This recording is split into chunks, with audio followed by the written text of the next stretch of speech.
एक क्वेश्चन आया आज, वो मैं आपको पढ़ के सुनाना चाहता हूँ। हमारे अपने हैं योगेश कठोरे, इज इन लोनावला। तो योगेश का क्वेश्चन है, कह रहे हैं कि my nature is of an extrovert. Unless until I interact with others, it doesn't give a fulfilling experience. Also, I don't get any new ideas or solutions for life challenges and situations without expressing myself.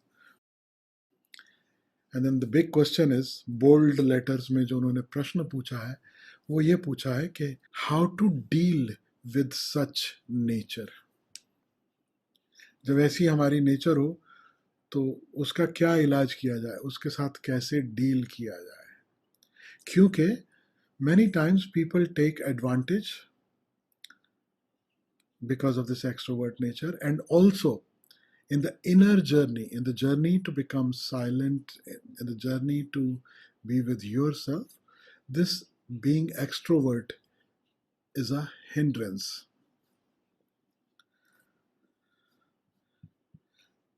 Whenever you say, my nature is such, what you are actually saying is कि मेरा स्वधर्म ऐसा है.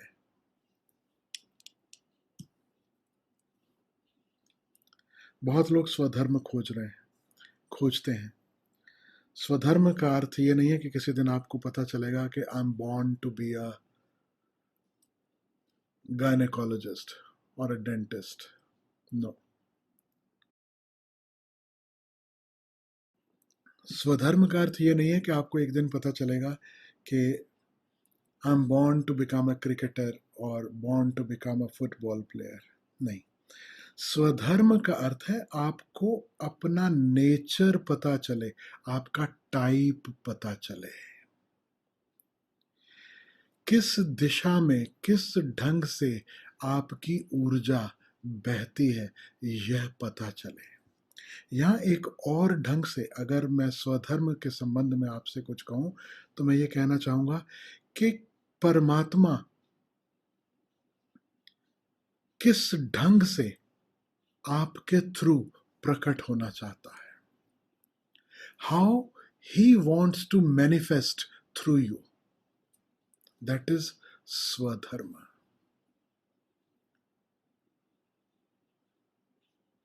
अगर आप extrovert हैं तो परमात्मा आपके माध्यम से एक्सट्रोवर्ट होना चाहता है. आप इंट्रोवर्ट हैं तो परमात्मा आपके माध्यम से इंट्रोवर्ट होना चाहता है. आप सोच सकते हो ये जीवन कितना बोरिंग होगा अगर सब इंट्रोवर्ट ही हो यहां पर. उससे ज्यादा दुख भरे जीवन की कल्पना नहीं की जा सकती. किसी को किसी से बात करने की इच्छा नहीं है, किसी को किसी से इंटरेक्ट करने की चाहत नहीं है, बस मैं और मेरी तन्हाई. How sad, how boring that would be.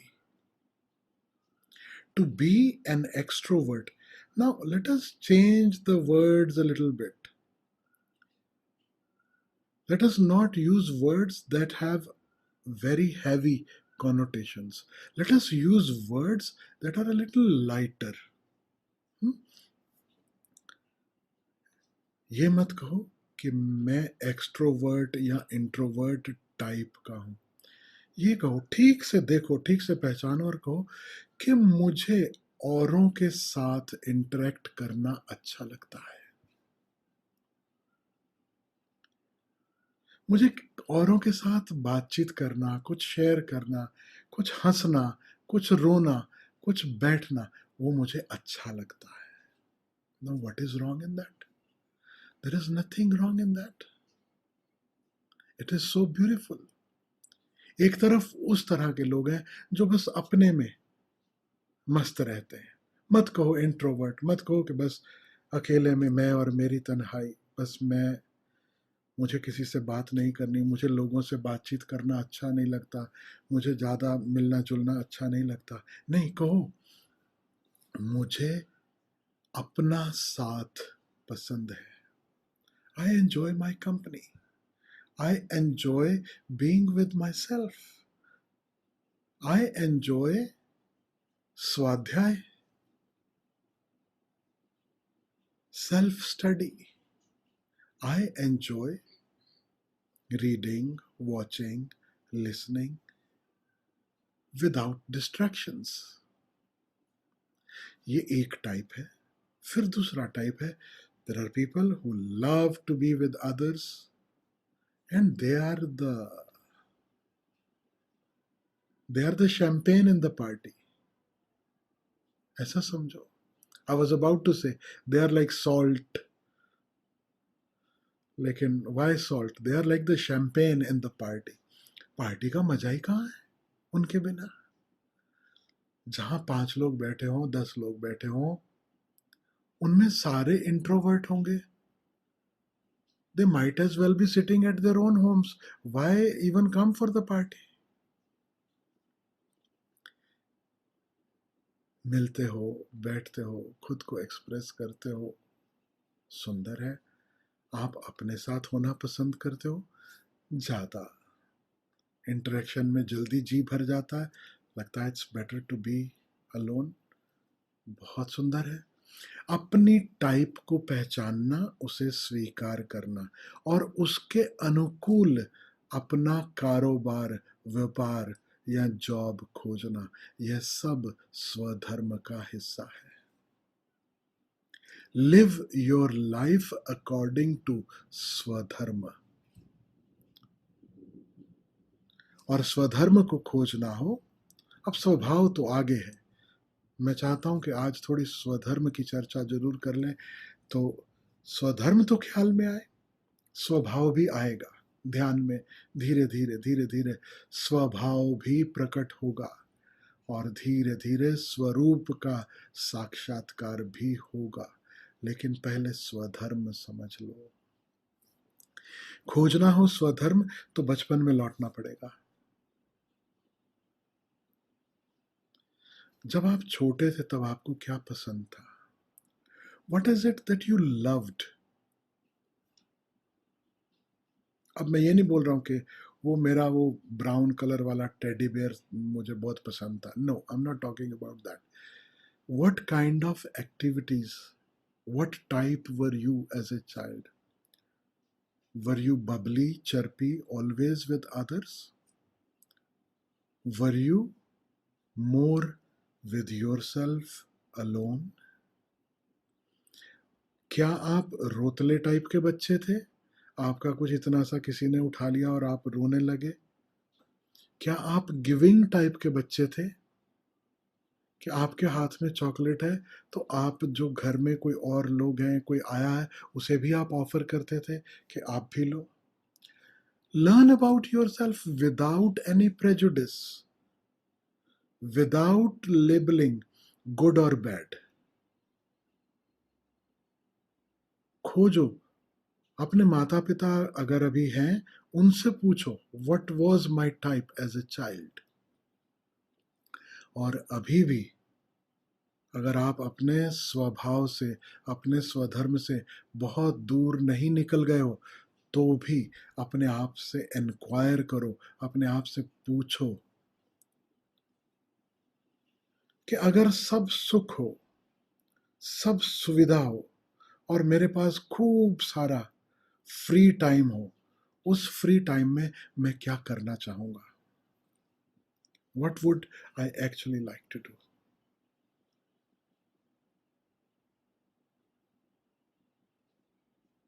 खोजना इसे।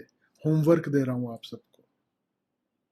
डायरी पेन लेके बैठना, तमाम वो एक्टिविटीज जो आपको पसंद थी बचपन में या आज भी आप करना चाहते हो, कुछ ऐसे सपने, कुछ ऐसी चाहत होंगी कि आप ऐसा करना चाहते थे, लेकिन जीवन की मजबूरियों ने, परिस्थितियों ने वैसा होने नहीं दिया। कुछ ऐसी एक्टिविटीज जिनमें आपको आनंद आता था, लेकिन आप भूल भाल गए रोजमर्रा की दौड़ में। जीवन के लिए अर्जन करने की दौड़ में आप उसे भुला चुके होंगे। याद करना और उनके लिए थोड़ा समय निकालना शुरू करना, स्वीकार करना, this is my type. Type का अर्थ है लाइफ लेसन। हमारी टाइप वही होती है जिस और उसी टाइप के अनुसार जीवन जीकर हम जीवन का सबक, जीवन का पाठ पढ़ सकते हैं। अपने धर्म के प्रतिकूल, याद रखना गीता में भगवान कृष्ण जब अर्जुन को समझा रहे हैं तो वो यही कह रहे हैं कि स्वधर्म के प्रतिकूल सम्राट होकर जीना भी बेकार है। स्वधर्म के अनुकूल चलते हुए तुम्हारा जीवन एक ही दिन का हो, भिखारी होना पड़े, कल का सूर्योदय ना हो, तो भी वह जीवन बेहतर है। Live the life according to your type, according to your inner स्वधर्म। हम सब कुछ और बनने की कोशिश में लगे हैं। जो मैं नहीं हूं वैसा मुझे बनने के लिए मजबूर किया जाता है। There are some who would like to be soldiers, warriors. There are some who will be happy working with the land. There are some who will be happy creating music, poetry, whatever. And there will be some who will be excellent with finances, with accounting, with numbers. There will be some who will be excellent as caregivers. जो caring है, जो sharing है, जो caring हो, जो sharing हो, सच पूछो तो उसका ही अधिकार होना चाहिए टीचर बनने का, डॉक्टर बनने का। अभी लोग डॉक्टर कब बनते हैं? Not because they want to give, not because they want to care, because that is what will bring more money. आप समझ रहे हैं, एक व्यक्ति ग्रीडी है और डॉक्टर बन जाता है। अब ये कॉन्फ्लिक्ट में है। एक व्यक्ति केयरिंग है, गिविंग है, और उसे आप स्टोर कीपर बना देते हो। ये उसके स्वधर्म के अगेंस्ट है। एक छोटी सी कहानी बताता हूँ, सदगुरु नानक के जीवन की घटना। जब वो बहुत छोटे से थे तो भजन कीर्तन में मन लगता था। वहीं उनको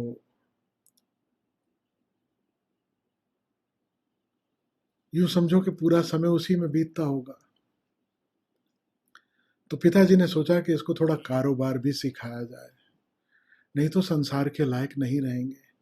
हर माँ या पिता वो अगर साधुत्व के, संतत्व के लक्षण अपने बच्चे में देखता है तो उसका जो पहला रिएक्शन है वो यही होता है। उसे लगता है कि ये संसार में पीछे छूट जाएगा, ये संसार में पीछे पड़ जाएगा, तो वह सुख, वह सुविधा शायद इसे नहीं मिलेगी जो हर माता पिता चाहते हैं कि उसके बच्चे को मिले। तो उसे संसार के कामकाज में लगाने का उपाय करते हैं। तो नानक साहब के पिता, उन्होंने भी दुकान पे बिठा दिया।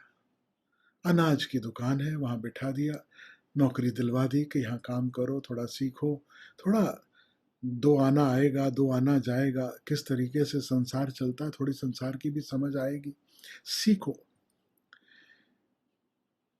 तो शॉर्ट में कहूँगा, नानक साहब के जीवन में फिर एक ऐसा समय आया, उस दुकान पे वो काम करते हुए कोई व्यक्ति आया अनाज मांगने के लिए। तो उसने बोला कि मेरे को समझो 20 किलो गेहूं चाहिए।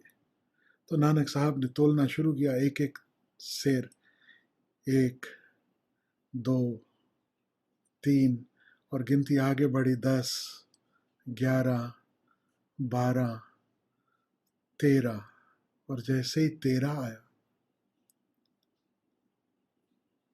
तो तेरा की जो गूंज है उससे तेरा याद आ गया। जो किछ है सो तेरा। अब उसका स्मरण हुआ। अब हरि स्मरण में, परमात्मा के स्मरण में धुनकी लग गई, और धुनकी ऐसी लगी कि तेरह के आगे फिर गिनती नहीं बढ़ी। तेरा तेरा तेरा करते बस बांटते चले गए। ऐसा कहा जाता है कि गोदाम खाली हो गया, वो बोरे खाली हो गए जिनसे वो बांटते रहे। लाइन लग गई, लोगों को पता चला नानक तो धुनकी में है, बटोर लो जितना बटोर सकते हैं, ले चलो जितना ले सकते हैं। नानक तेरा तेरा तेरा करते बांटते चले गए, और लोग बटोरते और निकलते चले गए। फिर आगे कथा चलती है जो हम सबको सिखाने के लिए है कि जो दुकान का मालिक है वो पहुंचे, नानक साहब के पिता पहुंचे, तो उन्होंने कहा कि तूने तो सारी दुकान लुटा दी। नानक तो घर आ गए, तो दुकानदार शिकायत करने आया कि मेरी सारी दुकान लुटा दी। तो नानक ने कहा चलो देखते जाकर क्या हुआ। और जब वापस पहुंचे तो देखा कि सारे गोदाम, सारी बोरियां वैसी की वैसी भरी हुई मिली, सब वहीं पर मौजूद था। सब बांटने के बाद भी वो बोरियां फिर से भर गई। अब इसका अर्थ बहुत गहरा है, सबके समझ में आने वाला है भी नहीं कि कितना ही बांटो वो फिर भर जाता है। अब आप ऐसा कोशिश मत करना कि आज मेरी बोरी में जो है मैं भरूं और बांट दूं, और फिर घड़ी देख के 1 घंटे बाद के 3 घंटे बाद के 24 घंटे के बाद देखने जाऊं कि वो बोरी वापस भरी अभी कि नहीं भरी। वो बोरी खाली ही मिलेगी, वो भरी हुई नहीं मिलेगी, याद रखना। लेकिन मैं साथ ही साथ ये भी वादा करता हूं, अपने अनुभव से कहता हूं, जिसने जब भी बांटा उससे कई गुना होकर परमात्मा ने उस पर वह बरसाया है, इसमें कोई संदेह नहीं। हाँ, वो 24 घंटे में ना हुआ होगा, 24 साल में हुआ होगा। वह बोरी में गेहूं के रूप में ना हुआ होगा, आशीष रूप में हुआ होगा। वह उन्हीं माध्यमों से, उन्हीं रास्तों से न आया होगा जिन रास्तों से बांटा था, किसी और रास्ते से आया होगा। या यूं कहूं कि कभी भूल से गलत भी पांसा फेंक दिया होगा और सीधा पड़ जाता है। ये जो नानक साहब की कथा है,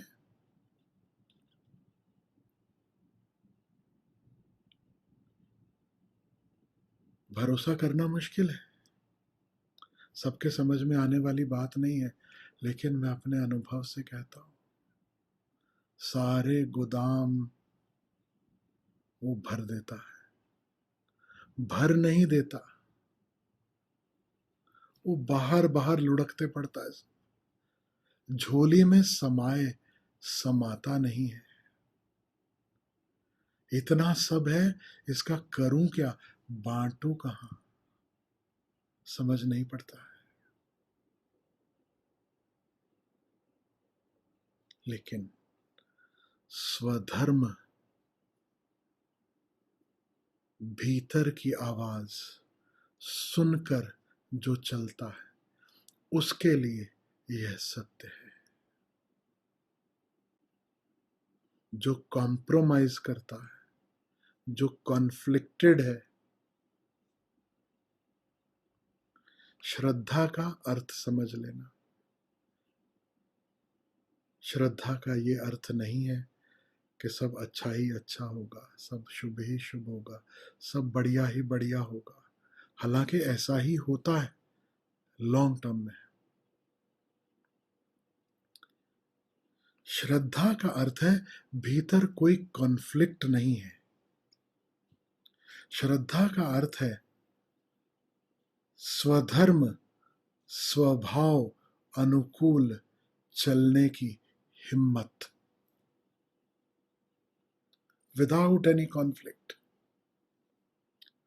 this is my type, this is who I am, and there is no compromise on that. Let things be the way they are.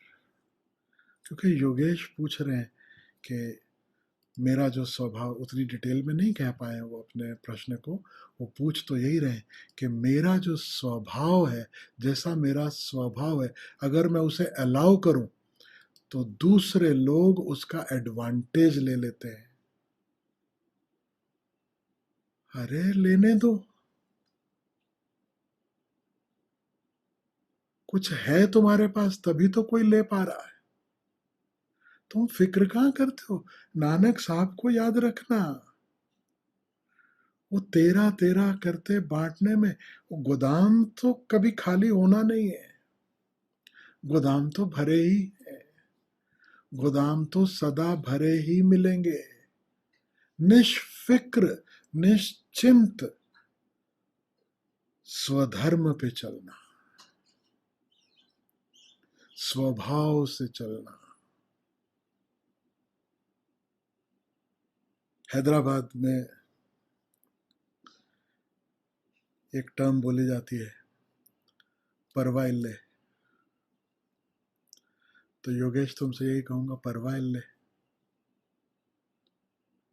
इल्ले यानी नहीं, परवाह नहीं.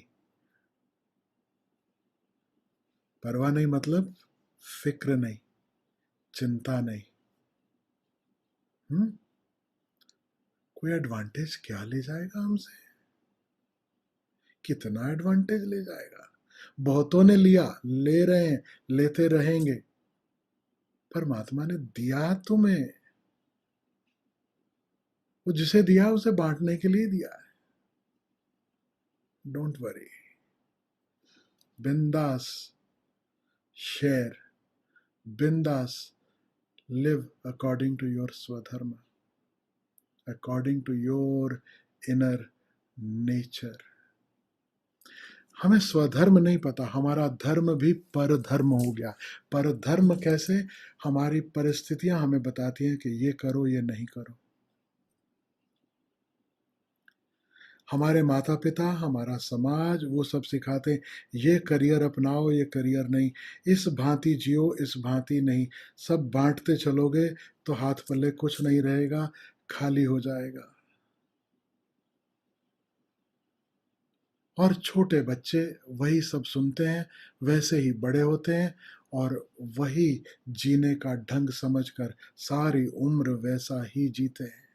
उन्हें कभी ख्याल ही नहीं आता कि जीवन और कितना सुंदर, कितना एडवेंचरस. एडवेंचर की कमी नहीं है, याद रखना. जो स्वधर्म में जीने लगे उसे दूसरा कोई थ्रिल नहीं खोजना पड़ता. Life itself is thrilling. Constantly, so many more challenges will come just because you are living life according to your swadharma. Learn to risk. That risk is beautiful. मैं गवाह हूं, ओशो ने कहा, risk, live 100% to the fullest, share, परवाह इल्ले, and we lived.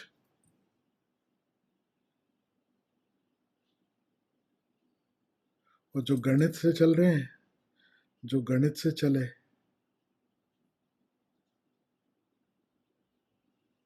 वो जीवन भी मैं देखता हूं. और हम जो जीवन जी रहे हैं, भले वो फकीरी में हो, वो फकीरी में जो अमीरी है और उसका जो आनंद है, वो फकीरी जानते हैं. This is an invitation, Yogesh, not only to you, to everyone. Live according to your swadharma. That is the way to live a happy life. क्या होगा, कोई आपका अपमान करेगा, कोई कहेगा ये थोड़ा क्रैक है, कोई कहेगा ऐसा, कोई वैसा, कोई स्वीकार नहीं करेगा, समाज में ठीक से फिट नहीं होगे. Believe me, everything falls in place around your स्वधर्म. पूरी गीता स्वधर्म पर आधारित है. अर्जुन का स्वधर्म है योद्धा का. He is a warrior by nature. इसलिए कृष्ण उसे कह रहे हैं कि तू युद्ध कर. वो जो कहते हैं अगर महावीर और कृष्ण सामने खड़े होते तो कृष्ण कभी नहीं कहते कि युद्ध करो. महावीर का स्वधर्म अहिंसा परमो धर्म. उनका जीने का ढंग अलग है, उनकी अभिव्यक्ति अलग है, उनमें से परमात्मा कुछ अलग ढंग से बह रहा है, प्रकट हो रहा है. स्वधर्म का अर्थ है मेरे माध्यम से परमात्मा किस भांति बहना चाहता है, मैं उसे अलाउ करूं. Allowing the divine to live through me, that is स्वधर्म. तो सब खोजो अपना स्वधर्म. गणित भी स्वधर्म हो सकता है. किसी को जीवन इसीलिए मिला है कि बस वो हिसाब किताब ही करता रहे. वो हिसाब किताब करने वाले भी तो चाहिए. जंगल में देखते हो एक पशु है, rhino. Have you heard of rhinos? वो गेंडा और यहाँ पर उसके एक हॉर्न होता है. वो जंगल में कहीं आग लगी हो, वो जाता है दौड़ के वहां और उसके ऊपर कूदता है और आग को बुझाता है. उसका यही काम है. आप सोच सकते हो परमात्मा ने, वो एक नेचर ने एक फायर फाइटर दिया है. If rhinos there you can rest, कि जहां आग जल रही है वहां वो जाएगा और उसे बुझाएगा. और ये सूत्र भी दे दो, कहीं जंगल में फंस गए, लोगों को लगता आग जला के बैठो तो दूसरे पशु नहीं आएंगे. ऑफ कोर्स दूसरे पशु नहीं आएंगे, लेकिन अगर उस जंगल में राइनो है तो वो जरूर आएगा. आग वहां जलाना, खुद दूर सोना. नहीं तो राइनो को खबर नहीं पड़ेगी कि आग के रास्ते में तुम भी हो. वो अपना काम पूरा करेगा. परमात्मा ने कोयल को बनाया है, परमात्मा ने कौवा बनाया है. तो कौवे का स्वधर्म है काऊ काऊ और कोयल का स्वधर्म है कुहू कुहू. It is okay. Whatever your type is, whatever your nature is. हाँ, हमारी नेचर पर धीरे धीरे धीरे धीरे धूल जमने लगती है और हमें पता नहीं चलता कि कौन सी हमारी कंडीशनिंग है और कौन सी हमारी नेचर है. कंडीशनिंग से मुक्त होना है.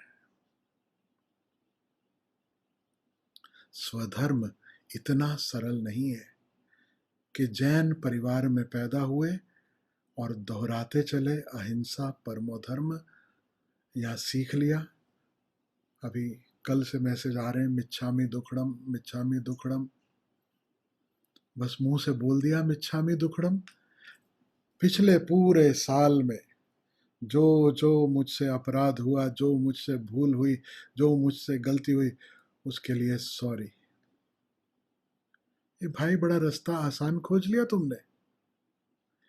साल भर जो करना था किया और एक दिन सॉरी बोल के तुम सस्ते में निपट लिए. ऐसा नहीं चलेगा. मिच्छामी दुक्कड़म साल भर के लिए नहीं, एक दिन के लिए नहीं, हर क्षण. अगर हम ऐसा जी सके, हर रात सोने से पहले मिच्छामी दुक्कड़म हो. Close your account before going to sleep. और पूरा दिन उसके साथ ये तैयारी हो, ये प्रयास हो, ये कोशिश हो कि मेरे कारण किसी को दुख नहीं पहुंचे. तब मिच्छामी दुक्कड़म का अर्थ है. अन्यथा it is just an excuse, just a formality. रोज, सांझ,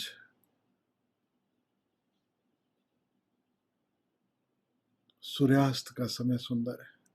सारी महाभारत देखते हो, सूर्य उदय से लेके सूर्यास्त, सूर्यास्त के बाद क्या किया जाता था? घाव धोने का उपाय। सूर्यास्त के बाद प्यासे को पानी पिलाना। फिर इट डिड नॉट मैटर वो दुश्मन है कि अपना है, प्यासे को पानी, घाव पे मरहम, विदाउट डिस्क्रिमिनेशन। कुछ ऐसा ही हम भी होने लगे। थोड़ा गीता से उधार ले लो, थोड़ा महावीर से उधार ले लो। रोज शाम सूर्यास्त के समय थोड़ा लेखा जोखा करो, थोड़ा याद करो आज मैंने किसका दिल दुखाया होगा, किसको परेशान किया होगा। मोबाइल का जमाना है, फोन उठाओ, फोन करो, आस्क फॉर फॉरगिवनेस। जो भी कारण से भूल हो गई, मेरे कारण आपका मन दुखा होगा, मैं क्षमा चाहता हूं। Why wait for that one day in the whole year? Do it every evening. And every day, begin with the resolve. Today, I will try कि मेरे कारण किसी को दुख ना पहुंचे, मुझसे कोई हिंसा ना हो जाए। मनसा, वाचा, कर्मा, तीनों से मुझसे कोई हिंसा ना हो जाए। अहिंसा परमो धर्म। इसलिए कह रहा हूं, दूसरे को दुख पहुंचाना कभी किसी का स्वधर्म हो नहीं सकता। कसाई भी कसाई इसलिए बना कि जीवन की कोई मजबूरी रही होगी। किसी का स्वधर्म नहीं है कसाई होना, किसी का स्वधर्म नहीं है हत्या करना, क्योंकि स्वधर्म की जड़ें स्वभाव में है, स्वभाव की जड़ें स्वरूप में है, और स्वरूप परमात्मा ही है।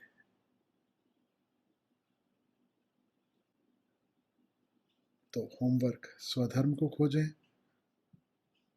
लिखें, कैसी मेरी टाइप है वो कोशिश करें, जाने, पहचाने, और फिर उस पर चलने की कोशिश।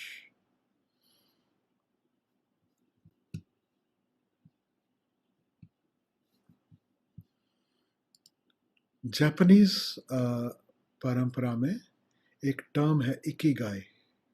I don't know if you have heard of that. Corporate trainings में इकिगाई एक चैप्टर की तरह से कभी सिखाया जाता है, ट्रेनिंग दी जाती है कि इकिगाई का मोटा मोटा अगर अर्थ समझना हो तो वही है कि स्वधर्म का practical application in life, how to practically apply स्वधर्म so you can earn your living and live a fulfilled life. तो उसका एक डायग्राम है मेरे पास, if you want I will show it to you, let me show that to you. Can you see it? Circle में circle में circle, लेकिन मुख्य रूप पे 4 सर्कल्स हैं, top bottom left right. It's an amazing thing. सबसे ऊपर जो रखा है ना वो है what you love, this is स्वधर्म। What is your type, what you are born for, what you can do। ये जो पिंक सर्कल ऊपर देख पा रहे हैं, व्हाट यू लव, और do you want me to enlarge this a little bit? You can see, right?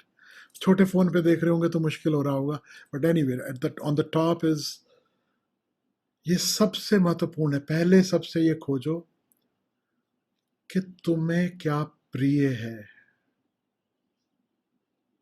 बांटना, share करना, तुम्हें लोगों के साथ इंटरेक्ट करना, एकांत, अकेले में होना, किस ढंग से जीवन जीने में तुम्हें आनंद आता है?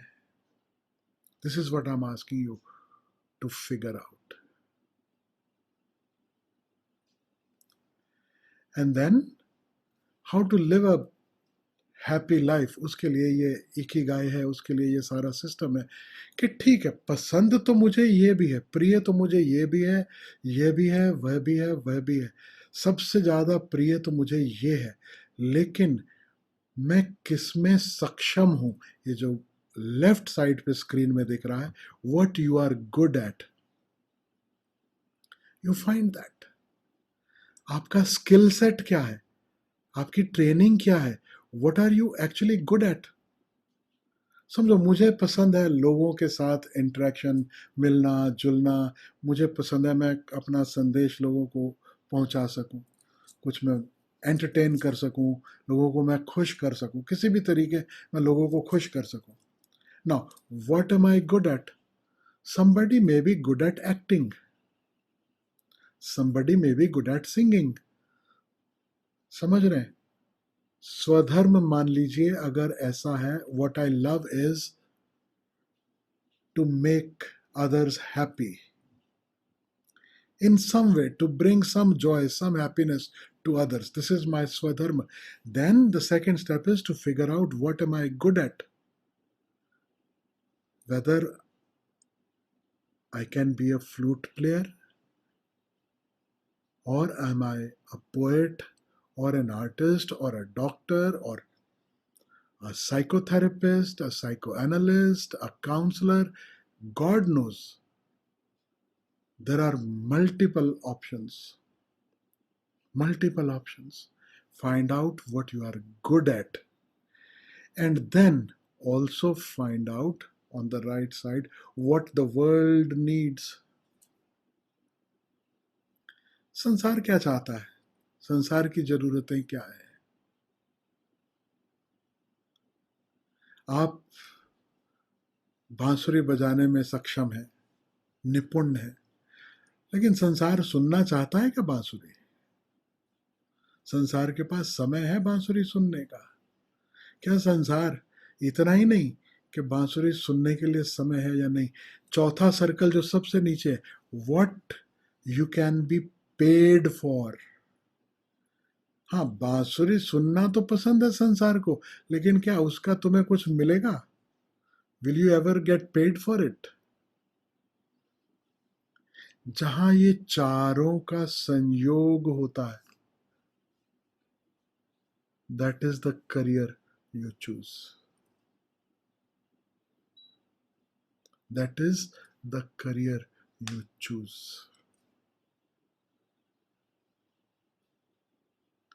अगर करियर की परवाह नहीं है, you have enough, you can earn through other means. आपने जीवन का कुछ समय धन अर्जन के लिए लगाया, फिर 3 सर्कल पकड़ो. वह जो तुम्हें प्रिय है, और वह जिसमें तुम सक्षम हो, और वह जिसकी जरूरत है इस जगत को. नहीं पैसे मिल रहे ना सी, कुछ समय निकालो कि तुम बिना कीमत की फिक्र किए, बिना टू बी पेड ऐसी फिक्र किए वह कर सको. यह 3 सर्कल. फिर इससे भी और गहरे में, तुम्हारी खुशी इस पर निर्भर नहीं करती कि तुम जिसमें निपुण हो, जो तुम्हें प्रिय, वह जगत को भी पसंद हो, वह जगत की भी जरूरत हो. तो ये जो येलो सर्कल ऐसे भी किनारे पर रख सकते हो. दुनिया को उसकी जरूरत नहीं है ना से. याद रखना, जब वान गॉग ने पेंटिंग्स बनाई, neither was he paid for it, nor did the world need those paintings. God only knows whether those paintings are needed even today. How many people can actually appreciate those paintings not because of their price, but just because they are beautiful paintings, just because they are depicting something that is amazing. So Van Gogh did not worry whether the world needs this or not. For him, this was important, what he loved and what he was good at. ये creativity की peak. मुझे जो प्रिय है और फिर मैं जो कर सकूं। बहुत बार संभव होगा कि आपको जो प्रिय है वो आप करने में निपुण नहीं हो, वो आप नहीं कर सकते, नहीं कर पाते किसी भी कारण से। Then the first circle is equally valid for you. What you love. नहीं संसार में कर सकते, संसार को किनारे कर दो। नहीं उससे धन अर्जन, छोड़ दो। अभी तुम उसके एक्सप्रेशन के लिए काबिल नहीं हो या किसी कारण से एक्सप्रेस नहीं कर पाते हो, then learn and find ways to express that. आपकी बांसुरी की संसार को जरूरत नहीं है, कोई उसके लिए धन देने को तैयार नहीं है। You are good at it, play for yourself, enjoy. 24 घंटा में से 23 घंटा है ना संसार के लिए, 1 घंटा अपने लिए निकाला, अपनी बांसुरी बजाई, आनंद में डूबे। Krishna was not paid for his flute.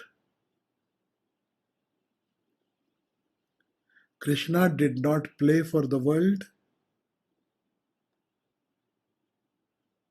कोई सुन रहा है कि नहीं सुन रहा है इसकी भी फिक्र नहीं थी। जंगल में बैठे हैं अकेले मगन, गाय अपना घास चर रही हैं, अपना काम कर रही हैं, और वो बैठे हैं पेड़ के नीचे अपनी बांसुरी बजा रहे हैं, मस्त है अपने में। Equally beautiful. और जब युद्ध करना पड़ा कृष्ण को, बहुत सारे युद्ध किए उन्होंने, युद्ध में भी खड़े हुए। अब युद्ध में बांसुरी थोड़ी बजा सकते हैं, तो बांसुरी बजा भी नहीं पाए।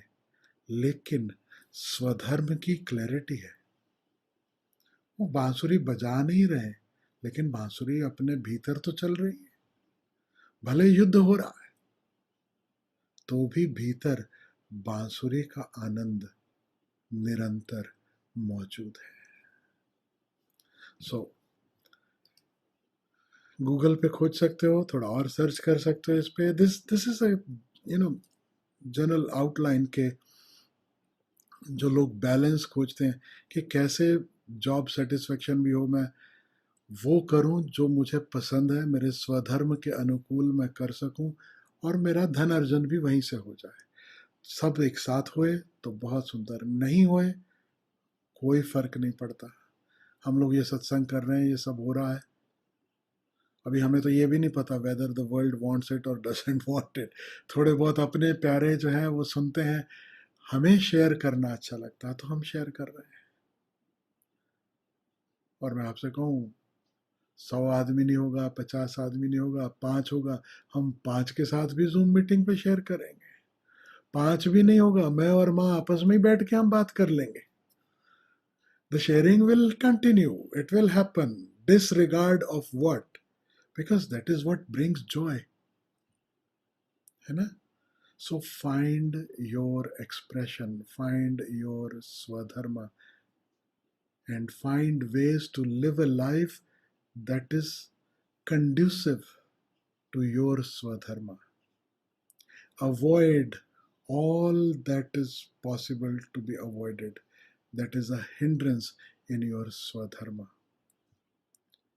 No compromises. हाँ, जिंदा रहना जरूरी है, उसके लिए पैसा कमाना जरूरी, ठीक है। पैसा कहीं और से कमाएंगे, बांसुरी अपने फ्री समय में बजाएंगे, इतना ही होगा ना। Intelligently find ways to express yourself.